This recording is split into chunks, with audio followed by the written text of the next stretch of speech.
Hello मित्रों, स्वागत है मारी चेनल में। અને આજે આપણે પહોંચી ગયા છીએ રણુજા ધામ, જે કાલાવડથી માત્ર 7 કિલોમીટર દૂર છે। તો હું તમને જણાવીશ કે અહીંયા કેવી રીતના પહોંચાય અને અહીંયા રહેવા અને જમવાની સુવિધા શું શું છે। તો ચાલો આપણે જઈએ। તો આપણે આ તમે જોઈ રહ્યા છો રણુજા, નવા રણુજાનો ખૂબ જ સરસ ગેટ છે, તે ભવ્ય રીતના બનાવેલો છે। અને આ જે છે તે રણુજા મંદિરની બજાર છે, જે તમે મારી પાછળ જોઈ શકો છો।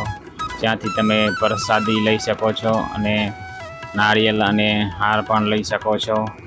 અને હવે આપણે મંદિરની અંદર જશું દર્શન કરવા માટે। આ તમે જોઈ શકો છો આપણે ગેટ સુધી પહોંચી ગયા છીએ અને હવે આપણે ગેટથી મંદિરની અંદર પણ જઈ રહ્યા છીએ। અને તમે જોઈ શકો છો બહુ સુંદર પેઇન્ટિંગ હતી।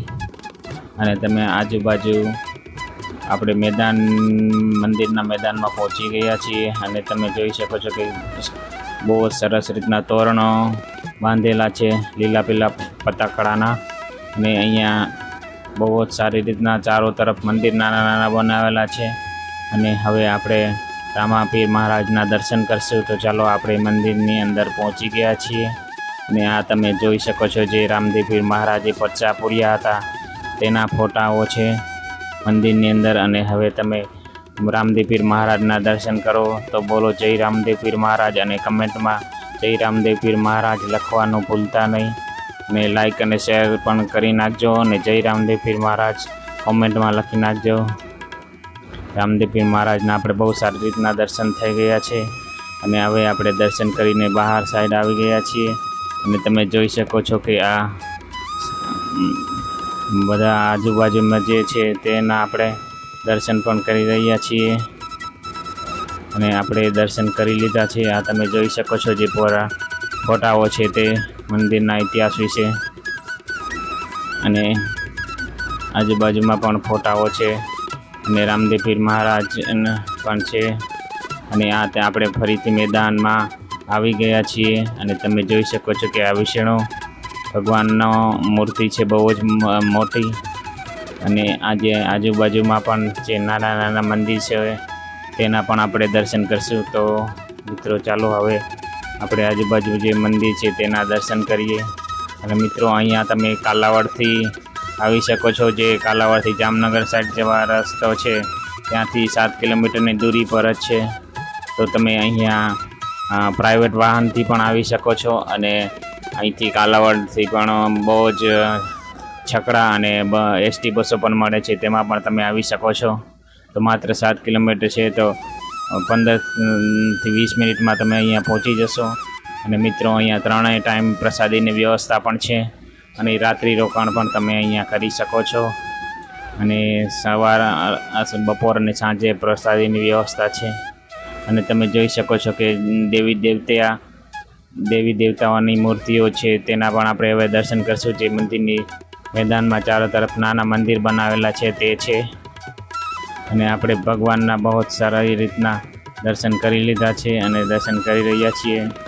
જે મંદિરની આજુબાજુ નાના નાના મંદિરો બનાવેલા છે તેમાં, અને તમે પણ દર્શન કરી શકો છો। જે સાધુ સંતો અને દેવી દેવતાઓના જે મંદિરો બનાવેલા છે તે બહુ જ સુંદર અને અદ્ભુત દેખાઈ રહ્યા છે। તમે જોઈ શકો છો કે ચારો તરફ મંદિરો છે। અને આ તમે જોઈ શકો છો કે નંદી મહારાજની બહુ જ મોટી અને ભવ્ય મૂર્તિ છે, તેના તમે દર્શન કરી શકો છો।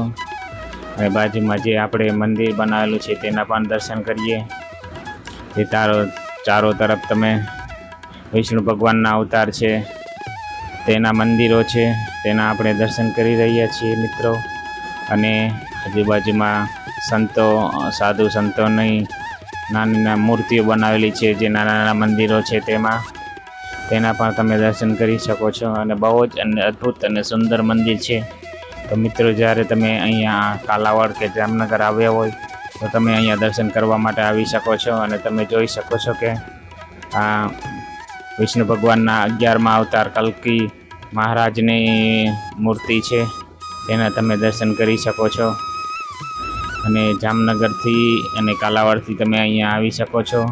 એટલે કાલાવડથી તો ખૂબ જ નજીક છે, તો અહીંયા આવવા માટે ઝાઝી વાર પણ નહીં લાગે અને તમે દર્શન કરવા માટે આવી શકો છો। તો રામદેવ પીર મહારાજનો દર્શન કરવા માટે તમે લાસ્ટ સુધી વિડીયો જોજો, લાઈક અને સબસ્ક્રાઈબ કરજો. આપણે શ્રીરામ ભગવાનના પણ દર્શન કર્યા. તમે જોઈ શકો છો કે આ સાધુ સંતોના પણ આજુબાજુમાં નાના મંદિર બનાવેલા છે, જે ખૂબ જ અદ્ભુત અને સુંદર અને દર્શન કરવા લાયક છે. તો આપણે મેઇન મંદિરના પણ દર્શન કરી લીધા છે અને આને આપણે નવા રણુજાના દર્શન કરી રહ્યા છીએ, જે આજુબાજુ મંદિર બનાવેલા છે તે. અને એકદમ ખૂબ જ શાંતિનો અનુભવ થઈ રહ્યો છે બધા સાધુ સંતોનો દર્શન કરીને. તો મિત્રો, તમે અહીંયા જ્યારે આવો ત્યારે અહીંયા રાત્રિ રોકાણ, 3 ટાઈમ પ્રસાદીની પણ વ્યવસ્થા છે. તે તમે જોઈ શકો છો, આ રામદેવ પીર મહારાજના ઘોડાની અદ્ભુત અને મોટી મૂર્તિ છે, તેના આપણે દર્શન કરી લીધા છે. અને હવે આપણે વિશ્વ સ્વરૂપના દર્શન કરશું. અને મિત્રો, દર્શન કરી લેજો વિષ્ણુ ભગવાનના. અને મારો આ વિડીયો જોવા માટે ખૂબ ખૂબ ધન્યવાદ. અને લાઈક, શેર અને સબસ્ક્રાઈબ પણ કરી લેજો. અને કમેન્ટમાં જય રામદેવ પીર લખવાનું ભૂલતા નહીં. તો બોલો જય રામદેવ પીર મહારાજ.